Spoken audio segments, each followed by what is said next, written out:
am vengeance. I am the night. I am recycled overstock. Me, along with an awful lot of other creators, weren't exactly the biggest of fans with McFarlane's take on the animated series Batman that was released a couple of years ago. We thought that maybe there was a little bit too much infusion of that traditional McFarlane style that was kind of compromising the Bruce Timm design, and therefore we weren't really huge fans of that particular figure. And if you guys want to catch a much more in-depth review of that figure, you can find it either as a pinned comment or as the video showing up during the end screen. So with the 30th anniversary transcending here in 2022 of one of the best interpretations of Batman and one of the best cartoons of all time, Batman the Animated Series, we thought to ourselves, is McFarlane going to do anything to kind of commemorate that milestone? And in a way they kind of did. Behold, here we have the 30th anniversary gold label edition of the McFarlane Toys Batman the Animated Series 7-inch figure Batman. And as you can see, it's a different interpretation. It's got an included base, and the purpose and the drive or inspiration is to pay homage to that iconic title sequence where we have Batman beating up the bad guys, invoking justice, making sure that they're caught, all leading up to a very seminal image of Batman overlooking Gotham with lightning striking in the distance. This set is meant to recreate that while at the same time giving collectors a second opportunity to collect this McFarlane figure. First and foremost, one of the things to make something kind of commemorative and collectible is the packaging. I know that that's an awful lot of things that a lot of collectors kind of overlook, especially when I do watch other people's reviews, and for good reason, because traditionally you find the package and the box to be samey, but here they actually took a little bit of a step above to make sure that the box kind of more or less commemorates this brand new gold label edition of the animated series Batman. I like the simplistic look of the black on white motif with little logos of the Batman animated series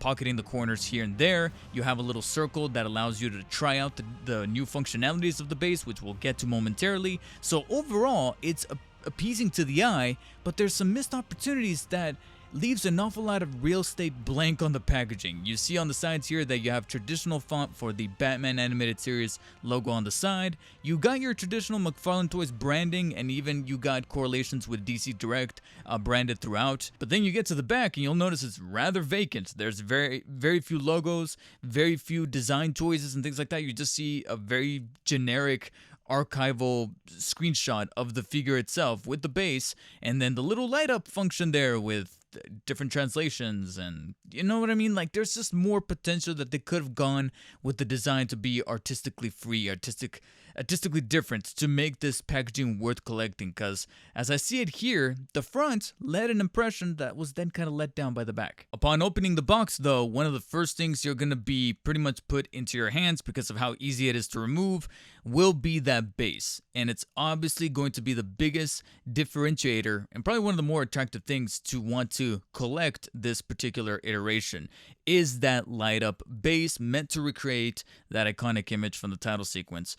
Overall, it gets the job done as far as visuals are concerned. I do like the impressionistic look of the buildings being slanted with that traditional Bruce Timm kind of style and the aesthetic of meaning to blend contemporary modern art while at the same time kind of harkening back to that original 1930s look from which Batman came from. And I like how the jagged lines of the lightning is kind of blended in there, and I do appreciate that if you look underneath, you'll see some screws that pretty much leads to believe, I'm not really going to tamper it with it now, but I'm getting the impression that the lightning is actually removable. You just got to be careful with those screws, as well as the tabs that are used to secure it in place with the buildings, because it's actually using a little bit of the building to support itself upon being displayed with the rest of the base.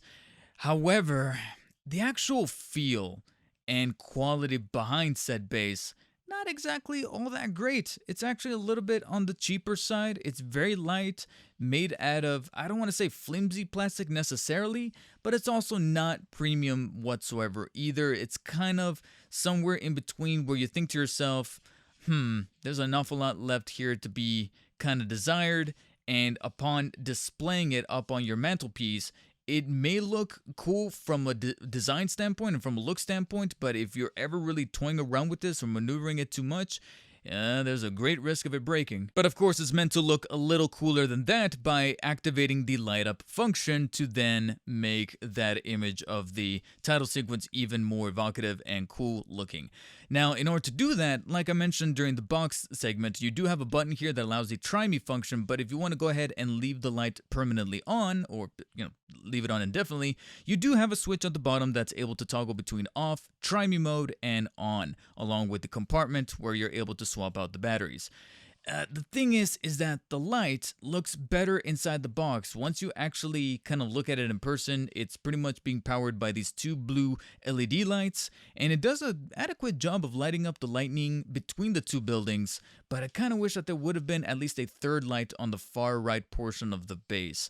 Outside of that though, like I said, it gets the job done, it just feels like something is missing. So you're probably wondering to yourself, well, it's gotta be obvious, that thing missing is Batman himself. Here's where we get to the crux of the video, the actual McFarlane Toys DC Multiverse Batman animated series figure that comes bundled in this package, and it's pretty much more or less the selling point as to whether collectors should double dip should they already have the animated series Batman, much like I do. So we're definitely going to be comparing here as far as what are the key differences and similarities.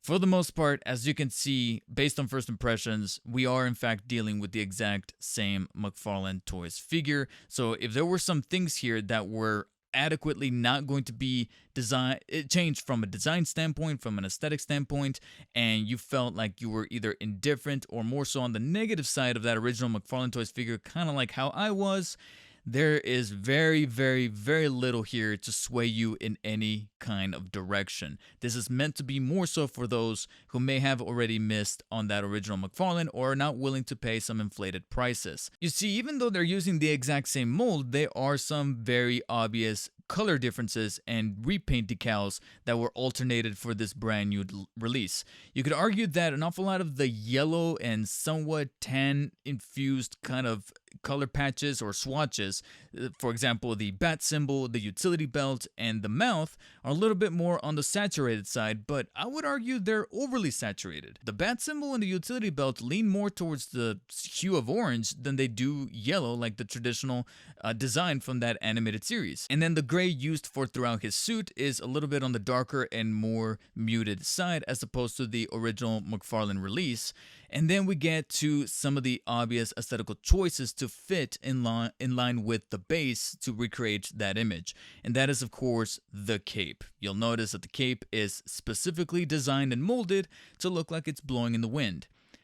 Of course, as I mentioned most recently, I'm not a huge fan of very wavy and pre-designed or prefixed capes. I prefer them to be kind of structurally just face down so that at least you can put Batman in a variety of poses that fits unilaterally with that cape design. Here you're kind of forced to pose him in the way that he's supposed to be with that display stand, and therefore it's meant to be a display piece more so than anything else. And because of that, I feel like it kind of alienates a lot of people who may have not originally had that first McFarlane, because then what are you really going to do with the posing?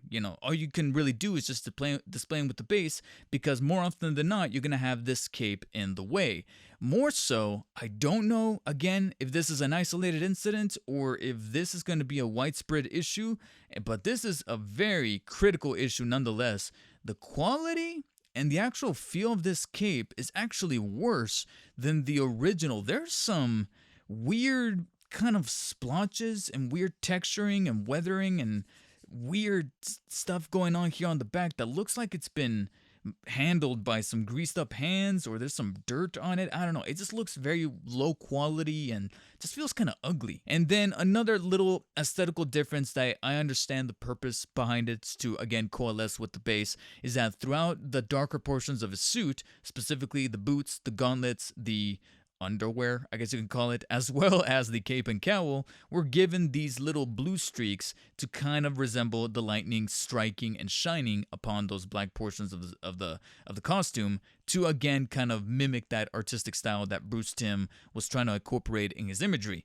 that's very much missing and absent from the traditional old school McFarlane for the animated series Batman here. And the blue swatch inside of said cape is a little bit more on the navy direction as opposed to the indigo, as I like to call it, the GameCube style of blue inside of the original. Virtually every other aspect of the figure though is quite frankly identical. The articulation is pretty much exactly the same to the point where I don't really feel like repeating myself, except I will add a little anecdote that maybe, just maybe, some of the joints feel a little bit on the looser side, but not necessarily in a negative way. They feel a lot smoother, but also still kind of adjacent to the figure and not too loose that it feels compromising to poses.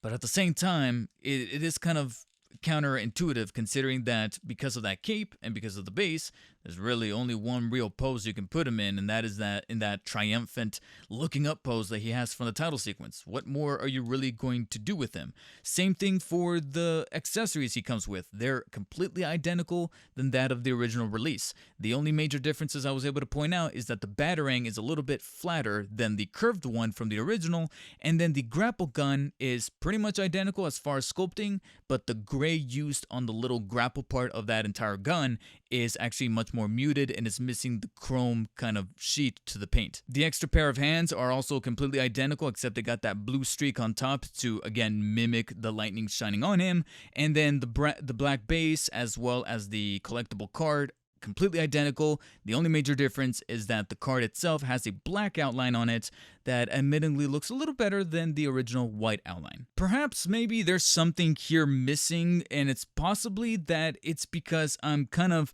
reviewing these things separated from one another. So let's go ahead and combine them into the base. Well, here's the problem, is that that's already kind of difficult to do as well, because as I mentioned in the original review, one of the things that detracted me from fully loving the original animated series McFarlane is just how top heavy he is, because of how McFarlane was kind of trying to infuse his design, his style with that of Bruce Timm's, and because of that it led to a figure that's awfully top heavy with those broad shoulders and enlarged cape. What do you think is going to happen when you take the exact same figure and now give him a cape that is completely swayed off in one direction using the same amount of weight and aesthetical design? You're led to a figure that's already fallen a number of times even off of this custom designed commemorative base, especially since you take into account the base itself only has one peg. You have all this real estate to include at least a second peg for both feet, and you still choose to only have one peg? Ultimately, again, leading to not only just one available pose because of the cape, but also because you're not structurally sound to hold this figure up for long periods of time. Everything just kind of counteracts itself. I'm willing to theorize that someone over at McFarlane took inventory into account and realized that they had a shit ton of animated series Batman figures, and they knew that the 30th anniversary was coming up, and so they either talked to Todd himself or to some executive and said, what should we do with all these figures? And, re-release them, add a new cape, add a cheap plastic display, and charge $50 for it. And essentially, that's what we're dealt with here in this Target exclusive, and ultimately, it's because of that I in good conscience can't say that this is a definitive pickup, whether you have the original McFarlane release or not. If you missed out on the original McFarlane animated series Batman, you're actually better off either getting the DC Direct version that came out not too long ago that's a bit more screen accurate to the animated series Batman, or if you absolutely must get the McFarlane for completionist's sake,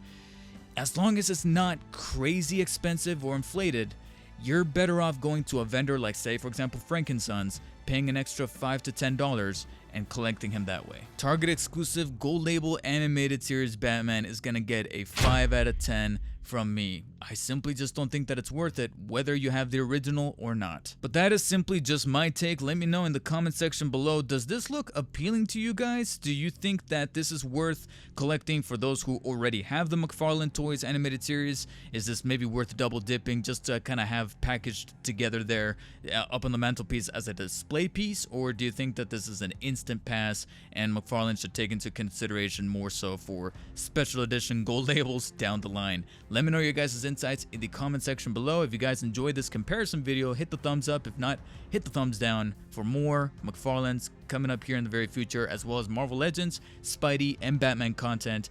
Be sure to stay tuned to the channel, and as always, stay humble. I'll see you on the next one.